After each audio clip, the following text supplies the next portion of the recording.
자비하신 하나님께서 날마다 우리와 동행하여 주시니 감사드립니다. 예로도 주님과 동행하며 주님이 주는 평강을 누리고 주의 뜻을 이루게 하여 주옵소서.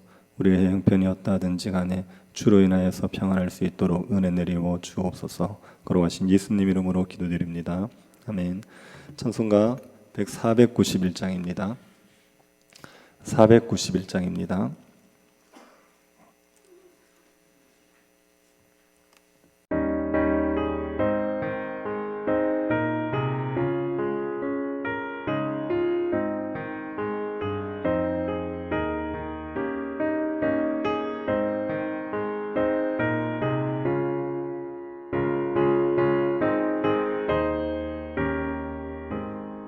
저 높은 곳을 향하여 날마다 나아갑니다. 내 뜻과 정성 모아서 날마다 기도합니다. 내 주여 내 맘 붙드사 그곳에 있게 하소서. 그곳은 빛과 사랑이 언제나 넘치옵니다. 외로움과 죄가 있는 곳 나 비록 여기 살아도 빛나고 높은 저곳을 날마다 바라봅니다. 내 주여 내 맘 붙드사 그곳에 있게 하소서. 그곳은 빛과 사랑이 언제나 넘치옵니다. 의심의 안개 거치고 근심의 구름 없는 곳 기쁘고 참된 평화가 거기만 있사옵니다. 내 주여 내 맘 붙드사 그곳에 있게 하소서. 그곳은 빛과 사랑이 언제나 넘치옵니다.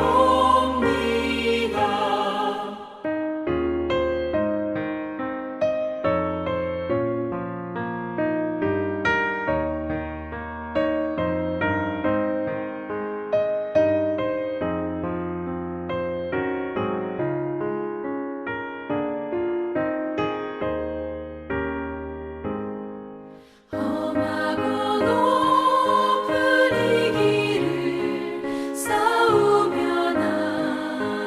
나아갑니다. 다시금 기도하오니 내 주여 인도하소서. 내 주여 내 맘 붙드사 그곳에 있게 하소서.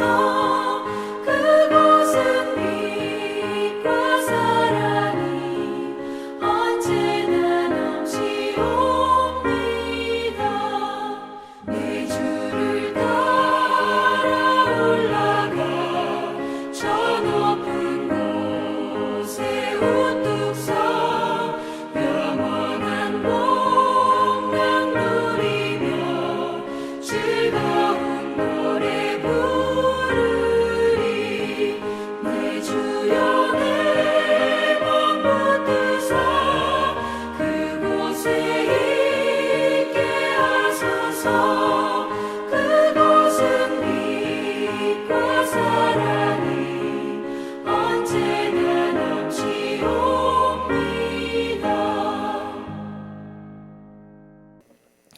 욥기 1장 1절부터 22절입니다.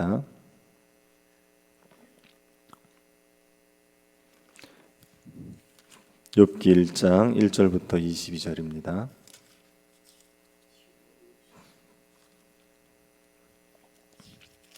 저희서 한 절씩 기도하겠습니다. 찾았으면 기도하겠습니다. 우수 땅의 욥이라 불리는 사람이 있었는데 그 사람은 온전하고 정직하여 하나님을 경외하며 악에서 떠난 자더라. 그들의 소유물은 양이 7,000마리요 낙타가 3,000마리요 소가 500결이요 암나이가 500마리이며 종도 많이 있었으니 이 사람은 동방 사람 중에 가장 훌륭한 자라.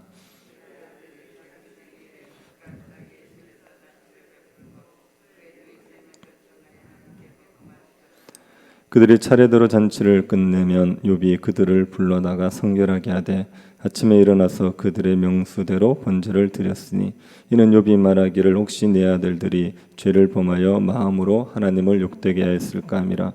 욥의 행위가 항상 이러하였더라.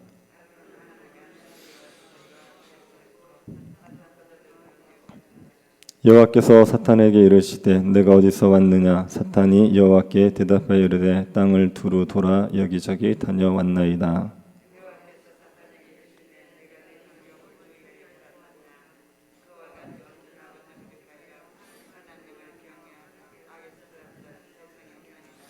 사탄이 여호와께 대답하여 이르되 욥이 어찌 까닭 없이 하나님을 경외하리이까.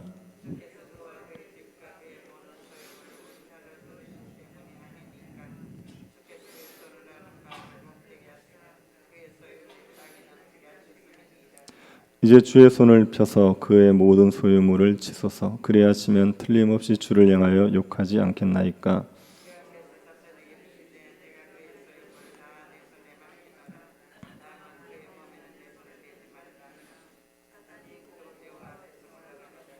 하루는 욥의 자녀들이 그 맏아들의 집에서 음식을 먹으며 포도주를 마실 때에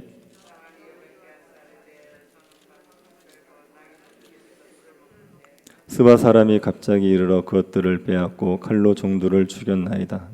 나만 홀로 피하였으므로 주인께 아래로 왔나이다.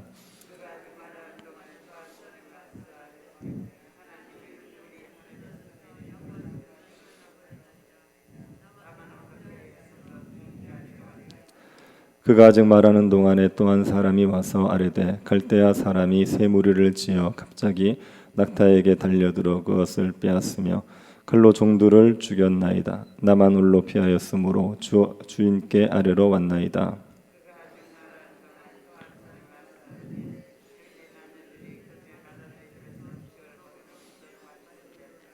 거친 들에서 큰 바람이 와서 짐대 모퉁이를 치매 그 청년들 위에 무너짐으로 그들이 죽었나이다. 나만 홀로 피하였으므로 주인께 아래로 왔나이다 한지라. 이르되 내가 모태에서 알몸으로 나와 싸운즉 또한 알몸이 그리로 돌아갈지라.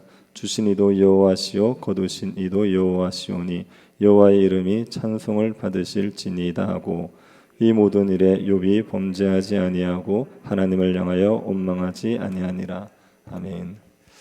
우리가 신앙생활을 하다가 보면 고난을 당할 때가 있습니다. 신앙생활을 하다가 고난을 만났을 때 우리는 신앙을 버리기도 하고 신앙이 더 견고해지기도 합니다. 고난으로 신앙을 버리게 되느냐, 신앙이 견고해지느냐, 그 차이는 신앙으로 고난이 해석되느냐 안 되느냐에 달려 있습니다. 신앙으로 고난이 해석되면 신앙을 포기하지 않습니다. 하지만 신앙으로 고난이 해석되지 않으면 신앙이 파괴됩니다. 욥은 고난의 문제를 다루고 있습니다. 이해할 수 없는 고난으로 신앙을 잃어버리지 않도록 고난의 의미를 우리에게 해석해 주는 책입니다. 인과응보의 원리만으로는 우리의 삶의 고난의 문제를 다 설명해 낼 수가 없습니다. 죄를 지으면 고난을 당하고 의롭게 살면 복을 받는다. 이 인과응보의 원리만으로는 고난이 다 설명되지 않습니다. 욥기는 인과응보의 원리로 설명되지 않는 고난에 대해서 우리에게 말해주고 있습니다. 삶이 인과응보의 원리대로 이루어져야 한다. 그런 생각에 사로잡혀 있는 사람에게는 욥기가 이해하기 너무나 어려운 책입니다. 그리고 우리가 겪는 고난의 문제도 이해가 되지 않습니다. 그런데 욥기의 관점에서 고난을 바라볼 수 있다면 우리는 고난을 통하여서 믿음이 더욱더 견고해지는 유익을 얻을 수 있습니다. 욥기를 우리가 살펴보면서 고난에 대한 우리의 이해가 더 넓어져서 고난으로 우리의 믿음이 더욱더 견고해지는 유익이 있게 되기를 바랍니다. 욥기는 욥이 어떤 사람인지를 설명하는 것으로 시작을 합니다. 욥은 어떤 사람입니까? 1절을 한번 보시기 바랍니다. 우스 땅에 욥이라 불리는 사람이 있었는데 그 사람은 온전하고 정직하여 하나님을 경외하며 악에서 떠난 자더라. 욥은 우스 땅 사람입니다. 우스 땅이 어디인지는 잘 모릅니다. 그런데 아브라함의 동생 나홀의 장자가 우스였습니다. 그리고 욥기 42장 16절을 보면 욥은 고난을 당한 후 140년을 더 살았다고 합니다. 욥이 아들과 손자 4대를 보았다고 하죠. 욥이 아브라함이나 이삭과 같이 장수를 했습니다. 그래서 욥을 아브라함과 같은 시대 사람일 수 있겠다 추측을 합니다. 욥이 어디에서 언제 살았는지는 정확하게 알 수 없지만 욥이 온전하고 정직하여 하나님을 경외하며 악에서 떠난 자라는 것은 분명합니다. 욥은 온전하고 정직하고 하나님을 경외하는 자입니다. 그래서 악에서 떠난 자죠. 욥은 악을 행하지 않았습니다. 하나님께서 인정하실 정도로 악에서 떠난 완전하게 온전하고 정직하게 살아간 사람입니다. 이 욥에게 하나님께서 복을 주셨죠. 아들 7과 딸 3, 10명의 자녀를 주셨습니다. 가축이 1만 1,100마리에 이르게 하셨고 수많은 종을 주셨습니다. 욥과 같이 온전하고 복을 누리는 사람이 동방에는 없었습니다. 그래서 욥은 동방에서 가장 훌륭한 자로 인정을 받았습니다. 욥이 어느 정도로 하나님 앞에서 올곧게 행하려고 했는지를 보여주는 일화가 있습니다. 욥은 자기 자녀들이 생일 잔치를 하고 나면 그들을 차례대로 불러다가 성결하게 했습니다. 하나님 앞에 번제를 드려서 죄를 씻도록 했습니다. 욥은 혹시 자기 자녀들이 하나님 앞에서 죄를 지어서 하나님을 욕되게 했을까 싶어서 번제를 드린 겁니다. 욥은 항상 하나님 앞에서 죄를 짓지 않도록 조심하며 살았습니다. 하나님께서 이 욥을 사랑하시지요. 그래서 사탄에게 욥을 칭찬하십니다.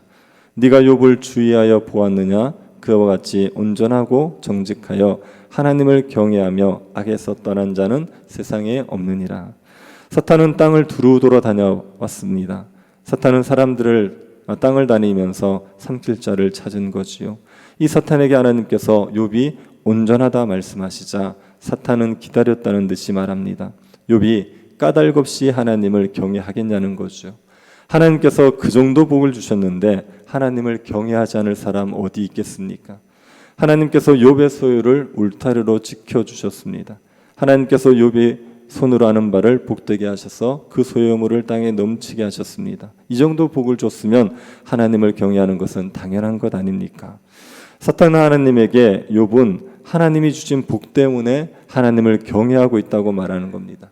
그래서 만약 하나님께서 욥의 소유를 치시면 틀림없이 하나님을 욕할 거라는 거죠. 사탄은 결코 욥이 까닭없이 하나님을 섬기지 않는다고 말한 겁니다.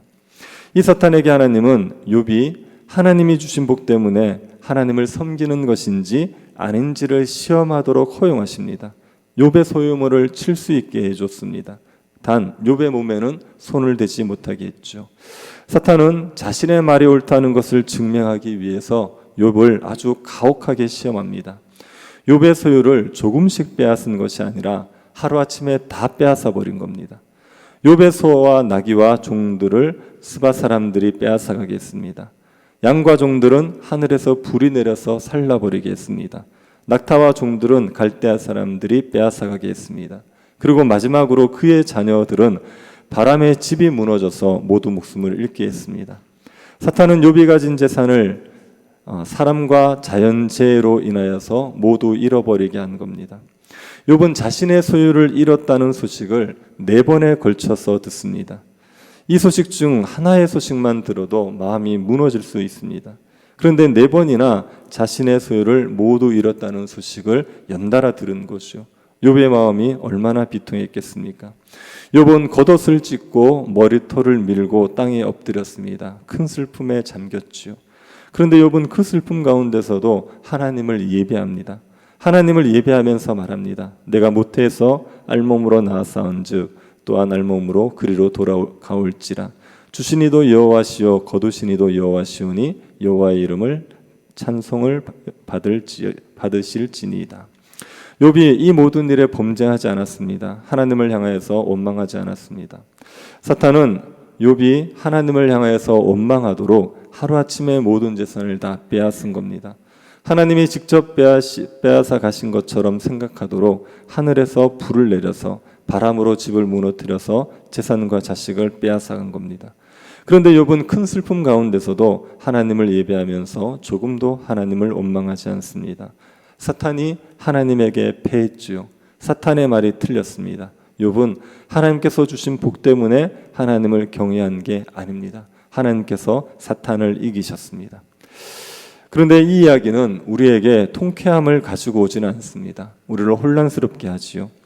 이야기 들을 때마다 우리에게 이해하기 어려운 두 가지가 있습니다. 첫 번째는 하나님이 행하신 일이 이해하기 어렵습니다. 하나님은 욥이 온전하고 정직하고 하나님을 경외하며 악에서 떠난 자라 인정하셨습니다. 하나님은 의로운 욥을 사랑하셨습니다. 그런데 그 사랑하는 욥에게 이토록 끔찍한 고난을 허락하십니까? 재산을 다 잃어버리는 것도 견디기 어려운 고난입니다. 그런데 자식을 잃는 건 정말 견디기 어려운 고난이죠. 하나도 아니고 10명의 자식을 하루아침에 잃어버리는 것은 감당하기 어려운 고난입니다. 하나님께서 욥을 사랑하시는데, 욥을 그토록 사랑하시는데 왜 이런 고난을 허용하십니까? 하나님과 사탄의 대화를 보면 하나님께서 사탄과 내기하기 위해서 욥에게 이런 고난을 허락하신 것 같습니다. 하나님이 사탄과 내기하려고 하셨다면 이건 더 이해하기 어렵습니다. 이해하기 어려운 정도가 아니라 하나님 너무하신다는 생각이 들게 됩니다. 사탄의 말이 틀렸고 하나님의 말씀이 옳다는 걸 증명하기 위해서 욥을 이토록 고통스럽게 한다는 건 하나님이 하나님답게 행하시는 것이라고 말할 수 있겠습니까? 나를 진정으로 사랑하시는지 아닌지를 알기 위해서 그 사람에게 고통을 주는 방식으로 시험한다는 건 인간으로도 할 수 있는 일이 아닙니다. 그런데 하나님이 이런 일을 한다는 건 이해하기 어렵죠. 하나님께서 왜 자신이 사랑하는 욥에게 이런 고난을 허락하셨는지 이해하기가 어렵습니다. 그리고 욥의 반응도 이해하기가 어렵습니다. 욥은 자신에게 있는 모든 것을 하루아침에 잃어버렸습니다. 그런데 하나님을 향하여서 원망하지 않습니다. 하나님이 욥의 재산을 빼앗으신 것이 아니지요. 욥의 재산을 빼앗은 건 사탄이 한 일입니다. 하나님이 하신 일 아닙니다. 그러니 하나님을 원망하지 말아야 한다 할 수 있지만 하나님께서 울타리를 거두셨기 때문에 사탄이 빼앗을 수 있었던 겁니다. 하나님께서 욥의 소유물을 울타리로 지켜주셨다면 사탄이 빼앗지 못합니다. 그런데 울타리를 거두어 버리셨기 때문에 사탄이 마음대로 빼앗은 겁니다. 그러면 하나님을 원망할 수 있지 않습니까? 왜 울타리를 거두셨습니까? 원망할 수 있습니다. 그런데 욥이 아무런 원망을 하지 않았습니다. 주신 이도 여호와시요 거두시는 이도 여호와시오니 여호와의 이름이 찬송을 받으시옵소서 하면서 그 고난 가운데서도 하나님을 찬양했습니다. 이 욥의 반응도 이해하기가 어렵습니다. 욥의 반응이 잘못되었다는 게 아니죠. 욥의 반응은 너무나 훌륭합니다. 하나님이 자신의 모든 것을 거두어 가시는데도 하나님을 찬양할 수 있다는 건 너무나 훌륭한 신앙입니다. 우리가 이해가 안 되는 건 욥이 어떻게 이렇게 할 수 있었냐는 겁니다. 우리가 가진 모든 것을 거두어 가는 정도가 아니라 우리가 가진 작은 것이라도 잃어버리면 하나님을 향해서 원망하는 마음이 드는 우리 자신을 볼 때 어떻게 욥이 이 상황에서도 원망하지 않을 수 있었느냐, 이게 잘 이해가 안 되는 겁니다. 1장의 이야기에서 우리가 이해할 수 있는 것은 사탄의 말밖에 없습니다. 욥이 어찌 까닭없이 하나님을 경외하겠습니까? 이 말은 너무 잘 이해가 됩니다. 사람이 어떻게 까닭없이 하나님을 경외할 수 있겠습니까? 하나님께서 우리가 가진 것을 지켜주시고 우리에게 복을 주시니까 하나님을 경외하는 것 아닙니까? 하나님께서 우리의 소유를 지켜주지 않으시고 우리에게 복을 주시지 않는데도 우리가 하나님을 경외하겠습니까? 사탄의 말은 우리가 너무 잘 이해가 됩니다. 우리가 공감할 수 있는 말입니다. 하지만 하나님이 하신 일이나 욥의 말은 우리가 이해하기가 어렵습니다. 욥기를 우리가 다 살펴봐도 하나님이 하신 일이나 욥의 반응을 우리가 온전하게 이해하기는 어려울 겁니다. 그런데 우리가 욥기를 통해서 혹은 우리가 겪는 고난을 통해서 우리가 이르러야 할 지점이 있다면 고난 가운데서도 하나님을 찬양하게 되는 신앙입니다. 신자에게 고난이 있다는 건 이해하기 어려운 일입니다. 신자가 어떤 사람입니까? 하나님 앞에서 의롭다고 인정받은 사람들 아닙니까? 하나님이 사랑하시는 사람들입니다. 이런 신자에게 고난이 있다 이해하기 어렵지요. 그래서 신자는 고난이 오면 혼란스러운 겁니다. 왜 나에게 이런 고난이 왔는지, 왜 하나님이 나를 이렇게 다루시는지 이해가 어려운 겁니다. 그런데 이런 고난 가운데서 하나님과 씨름하면서 우리는 고난 가운데서도 하나님을 찬양하는 수준으로 자라가야 합니다. 하나님께서 무엇 때문에 나에게 이런 고난 허락하셨는지 정확히 알 수 없지만 고난 가운데서도 하나님을 찬양하는 건 하나님이 기뻐하시는 일이고 하나님의 백성다운 모습입니다. 우리가 욥기를 보면서 우리가 겪는 고난의 문제를 가지고 하나님 앞에서 실험할 수 있게 되기를 바랍니다. 그리고 우리가 고난 가운데 있더라도 하나님을 찬양하는 수준으로 자라가는 그런 신앙인들이 될 수 있기를 바랍니다. 다 이해하지 못해도 주신 이도 여호와시요 거두시는 이도 여호와시오니 여호와 이름이 찬송을 받으시옵소서, 그렇게 말할 수 있는 신앙, 그 신앙으로 우리가 자라가야 된다 생각하고 그 신앙으로 자라가기를 힘쓸 수 있는 저 여러분이 될 수 있기를 간절히 바랍니다. 자비하신 하나님, 우리에게 은혜를 베풀어 주셔서 하나님의 백성으로 삼아 주신 것을 감사드립니다.